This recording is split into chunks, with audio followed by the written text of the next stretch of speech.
Well, welcome, Congressman Lynch, to Capitol Conversations. Obviously, Oversight Committee in the House has been busy this year. You were interim ranking member. Can you just talk about the craziness of oversight and what has taken up the most time on the plethora of investigations that the committee has done this year? Well, I think the way the Republicans set this up, they brought in some of the more animated members on the Republican side, Ms. Taylor Greene, Lauren Boebert, Paul Gosar. So there was a sort of there was a lot of energy on that side, and so I think a lot of our response was in relation to that. They started off with Doge, where they wanted to lay off 200,000 federal employees, which they did. And then, of course, the Epstein investigation took a sudden turn where Trump talked about it a lot during his campaign and how they were going to get to the bottom of this, and all of a sudden he didn't want to do that anymore. He wanted to stop it and said, "What do you? He's dead. Never mind Jeffrey Epstein." And so that was a big turn, and I think some of their members were caught, Mhm. surprised, to be honest with you, and they ended up siding with us to get the subpoena out, and so that has really that was unforeseen, but it is welcome to have at least a few of the members on that side actually interested in getting justice for those survivors. Mhm. So and then. We've had Signalgate with Defense Department where, they were using the Signal app in advance of an active military strike. And they included a reporter from, I forget which The Atlantic. the Atlantic, yeah, Jeffrey Yes. Goldberg, Goldberg on the call. So we got into that. I actually had a chance because I'm on that military and national security subcommittee. Got Mhm. involved in that with some of my colleagues, Suha Subramaniam Mhm. as well. So there's been a lot going on. The big beautiful bill implicated oversight in a big way. The president's use of the military, both in Los Angeles and in Washington, D.C. And then, of course, more recently, these drone strikes against uh, private craft coming out of Venezuela and in the Caribbean. That has created other implications as well for the Oversight Committee. So we've had, and I'm sure I'm leaving a half dozen out. Mhm. But yeah, it's kept us very, very busy. But it's also given us an opportunity to work together on a lot of issues, Mhm. not only with members of the committee, but also Democracy Forward, the ACLU, and others, because so many of these cases have turned into legal challenges Mhm. where we've signed on to amicus briefs and also in some cases joined as plaintiffs on some of these cases. So it's been all hands on deck, uh, but it's been meaningful work as well because of the constitutional challenges that some of these policies that the Trump administration has enacted have brought up, unfortunately. I had pitched a story a few months ago because I follow oversight pretty closely. I'm a House reporter in general, but I follow oversight particularly close. And I pitched a story because I was like, oh, I've been covering oversight all year. I could definitely do a roundup of everything that they've done this year in one story. Little did I know how much work that I was giving myself in pitching that story. Because oversight has done so many things. I know that oversight Democrats have released a lot of things that have come out from different Epstein files. Are you happy with where the House Oversight Committee's investigation is at with files related to the Epstein files? What else are you looking for in that? And can you tell people a little bit about what could come in the next few months? Sure. I am happy with the work from our end on the Oversight Committee in terms of what the Democrats have been able to do because we don't have the votes, right? And they control what the hearings are. They control the calendar. They Mhm. control basically um, every parliamentary question is ruled in their favor. So we really have our hands tied. So it's been impressive how much we've been able to accomplish on the committee. The one thing that I would say is not going as well as I'd hope is the pace, right? So they've been dragging their feet on, I mean, it took a while to get that subpoena. I know that Summer Lee and Chairman Garcia, Ranking Member Garcia, kind of pulled a rabbit out of their hat to get a vote on a subpoena, passed in subcommittee. So they did a great job on that. Mhm. But there's been a lot of delays on the part of the administration. So they have sort of come kicking and screaming in terms of providing us the documents that we've requested. So that's gone slower than usual, but that is not the fault of my Democratic colleagues at all. So, as you know, we just got another dump of information from the estate of Jeffrey Epstein. They've been far more forthcoming than the Department of Justice. They have custody of the Epstein files, but these 95,000 photographs were just dumped last week. At this point, I think we've gone through half of them, and we've been sort of cataloging and categorizing them so that they could be used at a later date. A number of them have prominent individuals in them. A number of others have, explicit content of a sexual nature. So we're trying to work through and find out the identities of people, and just trying to figure out which of the survivors that may be in those photos, and who the other parties might be. So that's a slower process because we want to be careful. The last thing we want to do is cause more pain and anguish to these women. They've been through a lot.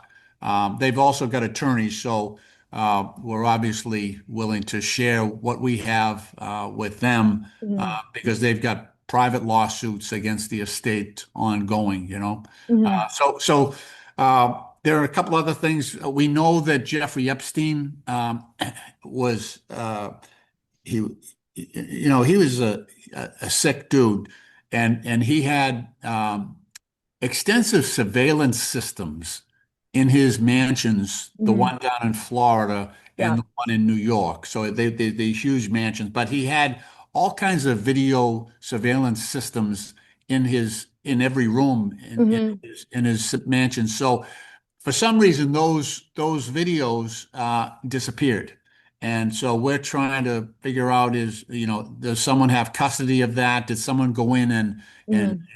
and swipe those, delete them, But it seemed to me that look, he had 95,000 photos. So we think he may have kept custody or retained versions of those videos. So we would like to get a hold of those as well. We think those might be very helpful as well. Mhm.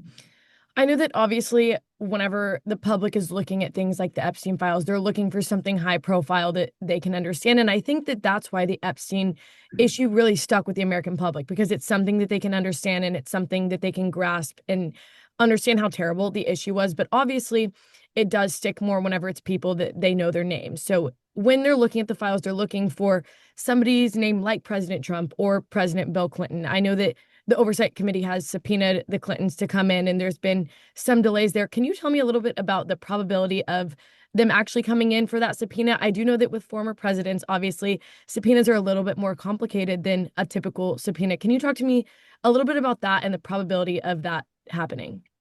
Sure. Well, there are documents that reflect, and I'll speak specifically to the flight manifests Hmm. where President Clinton was present. He had, I forget how many people in his entourage, but it was there was a charity or something like that in Africa. Hmm. They were going, he went on Jeffrey Epstein's plane. He had an extensive security detail with him, and other people that were traveling with them. So we know there was some contact there. There was also a photograph. I'm not sure what the date was, but it looked like a very young Bill Clinton with Epstein as well, and maybe with Ghislaine Maxwell. It was at a formal event, so we know there was some contact there, Mhm. but that's about it in terms of what we have in documents. I'm not quite sure why Hillary Clinton was subpoenaed because I don't think we have any documents related to her. Mhm. Although the Republicans and the conspiracy people were pushing this thing about Pizzagate, if you remember, Mhm. that there was supposedly they had kids locked in a basement in Washington, D.C., Mhm. pizza place. So they created this whole Mhm. narrative only to find out later on that it was completely false. The building that they pointed out didn't even have a basement. It was a guy went in there with a gun and wanted to, kill everybody and free the children. It turned out to be a complete fabrication. And so I don't know if they're trying to bring her into this to sort of to follow up on that. I'm not quite Mhm. sure because we don't really have any evidence of Hillary Clinton's involvement at Yeah. all. I don't see any documents there. So Yeah. that's problematic. I think they're trying to work out dates. You're right. Mhm. I think they had scheduled um, something during the shutdown, and that Mhm. obviously fell apart. But they're still trying to bring them in. I'm not sure how productive those will be, but we are interested in being thorough, so we want to Mhm. check all the boxes and make sure that we're fair-minded about this. Yeah, I mean, I did a lot of digging into all of this, and I think that the main connections I saw with Hillary was just that a nephew of Ghislaine Maxwell was in working for her as Secretary of State, and then I think Maxwell was at Chelsea Clinton's wedding, but that's about the extent of Okay. to what I was able Okay. to find. But obviously, y'all are doing that investigation, so you have more access than I do. And then lastly, can you just tell me what an oversight investigation looks like from a foreign perspective? You talked about the Venezuela boat strikes. Can you talk to me a little bit about what an investigation is into that? With our audience in this show, we're trying to reach people that don't necessarily live in the Beltway and understand how Congress or committees work. So just tell me a little bit about what the committee is doing to look into these strikes and how an investigation works in something like that. Sure, that's a great question. Uh, so the Oversight Committee, and you mentioned earlier how busy we are. Mhm. It's a committee of unlimited jurisdiction. So there is nothing that we don't have Mhm. authority to look at.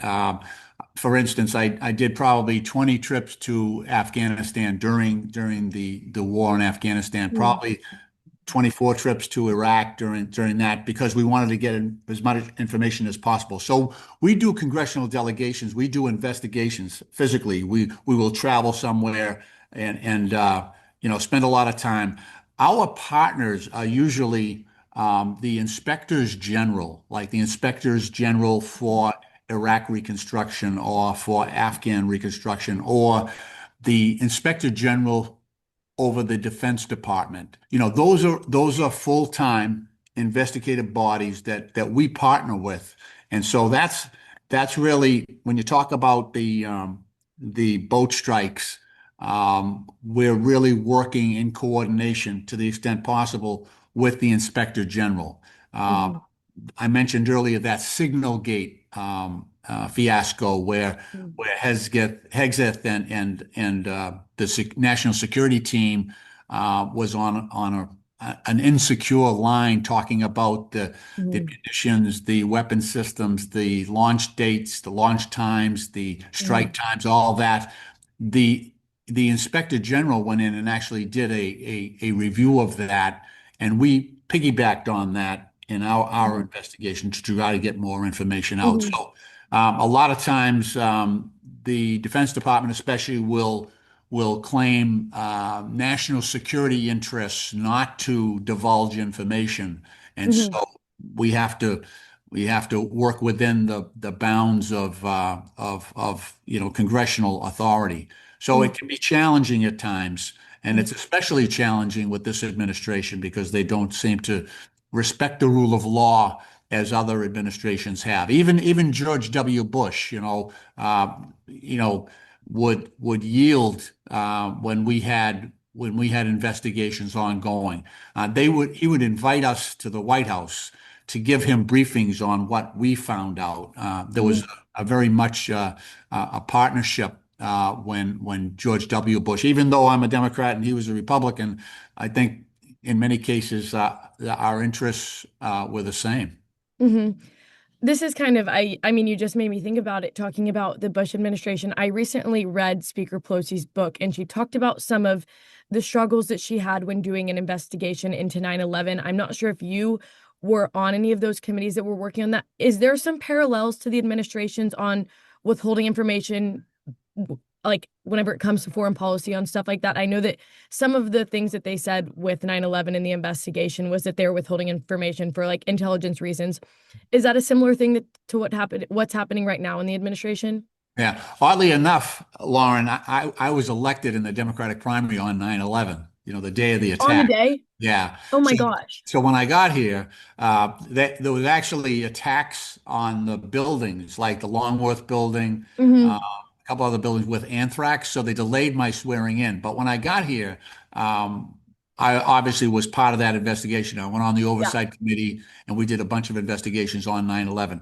The administration they did a full report, right? Hmm. There were different commissioners that they appointed to the 9/11 commission, and they gave a report. Hmm. The one thing that the Trump administration did was they pulled out 29 pages of the commission's report. They redacted them. And so myself and Walter Jones, who was a Republican, and Mr. Massey, who's still here, Republican, Hmm. we brought and Rand Paul, Senator Paul, we brought a motion to get those 29 pages, and eventually we got them, Hmm. and they were somewhat implicative of Saudi involvement in 9/11, but Hmm. not official Saudi involvement. So, Hmm. a bunch of I think 19 of the hijackers were from Saudi Arabia, and there were some Saudi nationals who had been involved in that as well. So yeah, there was some foot dragging and some reluctance to give us all the information that we needed, but it was a tiny portion. I think Hmm. 9/11 was such a huge national uh, Totally. you know event that people were very reluctant. Everyone wanted the truth. We had so many families here that were looking for answers, because of their family loved ones' Mhm. deaths. So nobody fooled around with that Yeah. investigation. Yeah. Yeah, that makes sense. It's always so interesting to me to look at parallels between investigations now, because I mean, I was one whenever 9/11 happened, and so I'm Thanks so for reminding me of that. Yeah. I'm Okay. so like I'm reporting on Congress in all of these investigations, and it's also new to me, but it's interesting to see any parallels between anything like that and how Congress is still the same and how Congress is different, and how the media has changed all of that Yeah. with the investigations. Yeah. But thank you so much for joining me today on Capital Conversations. No, it's been great to speak with you, Lauren. Thank you. We'll do it again sometime.